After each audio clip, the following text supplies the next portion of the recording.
King College Shillong is pleased to inform you that it's now offering admission to male and female students.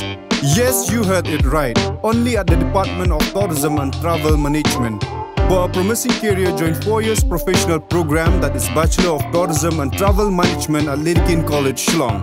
For more information, call to the given number on the screen or visit the website www.ladykingcollege.edu.in.